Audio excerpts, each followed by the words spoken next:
BBC News and Sport now on BBC One with George Alagiah and Rob Bonnet. 8 die as a night of music turns into a night of tragedy. Fans are crushed to death at one of Europe's biggest festivals. The millionaire author who backed Labour makes a savage attack on Mr. Blair. Walter Matthau, the film world's Mr. Grumpy, dies in Los Angeles. And back to winning ways, England level the Test series 1-1.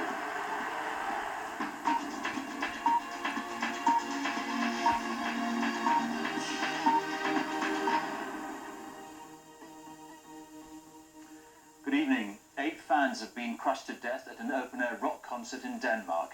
They died when the huge audience surged toward the stage.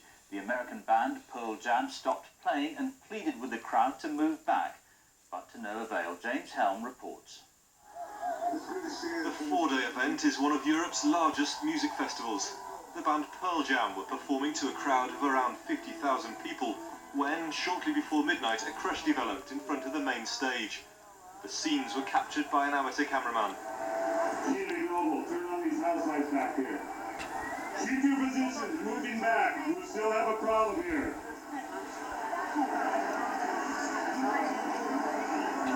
There have been a lot of pushing and pressure up here, and 10 to 15 people have been badly hurt. We don't know how bad yet, but you'll have to stay calm and wait till we have cleared the situation, please. Heavy rain had made the ground muddy, and one theory is that in the crush, the victims, all men, slipped and were trampled by the crowd. The festival was first held in 1971, and its organisers say they're satisfied with their safety precautions. It's just a week since the annual Glastonbury Festival in Somerset. There, thousands of people managed to get in without tickets, many by climbing fences. Following the deaths in Denmark, Glastonbury's organiser says he'll now look again at crowd safety. Roskilde have been running at the same time as we have, and so we've got to look at every single possibility next year to make sure that there can be the remotest chance of it happening here. Tonight the festival's continuing, although some people have packed up and left. The British bands Oasis and the Pet Shop Boys announced that they wouldn't be appearing as a mark of respect to those who died and their families. James Helm, BBC News. Ken Follett, the millionaire novelist and major donor to the Labour Party, has launched a scathing attack on the Prime Minister.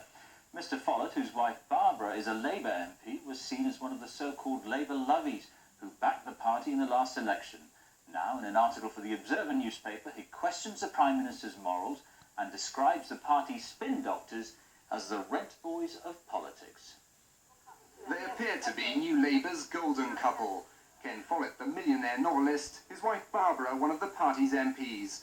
While she'd helped update Labour's image, he became a high-profile supporter and donor. The ferocity of his attack on the Prime Minister is all the more surprising. Tonight he stood by an article he'd written in the Observer newspaper criticising Tony Blair. There's a very nasty atmosphere amongst ministers and Labour backbenchers because of this awful briefing. And I just want Tony Blair to see that and to stop doing it. Ken Follett's harshest words are aimed at the government's spin machine.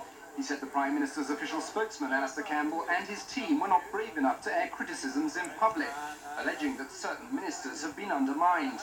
Downing Street says there's no substance to those views, but Mr. Follett stands by his criticisms.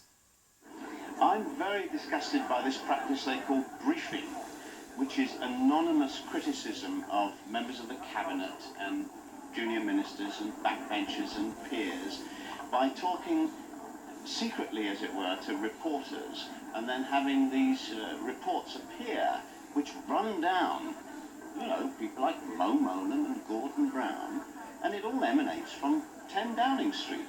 Tonight, the Labour Party accused Ken Follett of peddling the propaganda of the right. The Prime Minister, though, is ignoring the attack. Writing in a newspaper tomorrow, he'll focus on policy defending rises in petrol prices. He says the alternative would be to take money away from hospitals and schools. Jonathan Beale, BBC News, Westminster.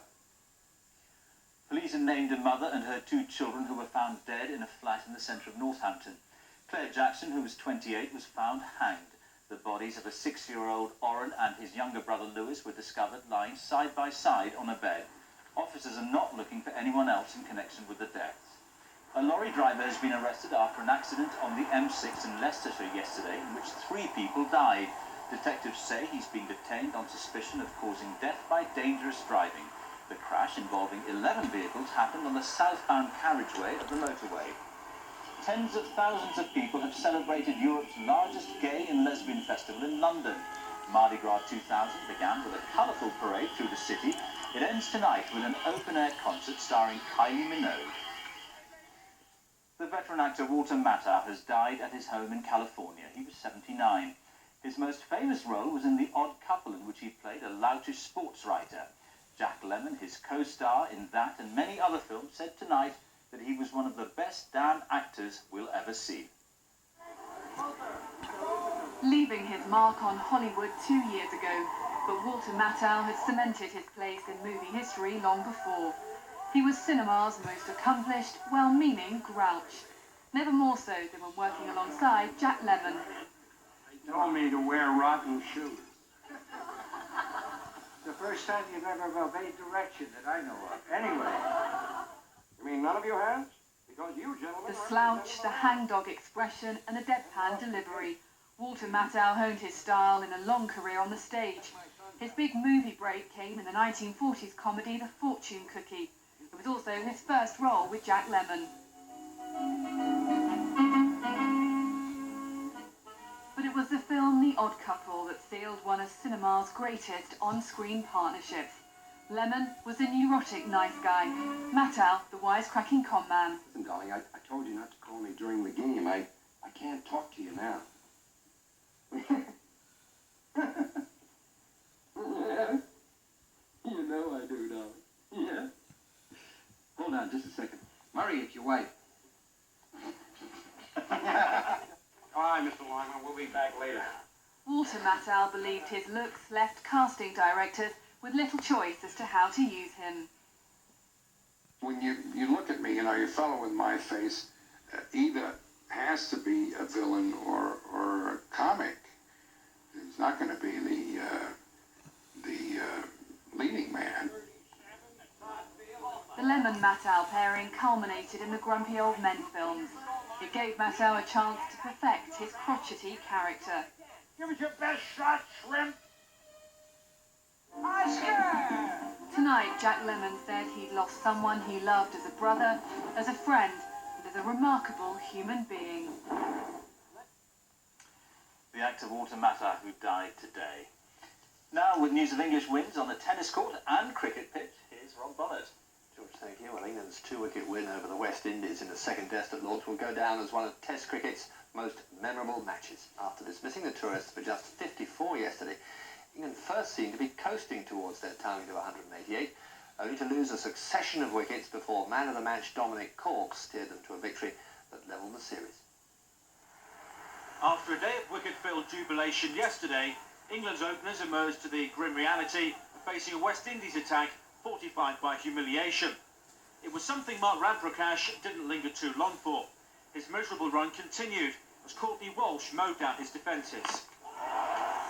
But with Michael Atherton starting to show his limpet-like qualities at one end, Yorkshire's Michael Vaughan took up the challenge. Pulling Curtly Ambrose is a sure sign of confidence. Shot! Even a man of his calibre seemed to feel this wasn't his day. But Courtney Walsh single-handedly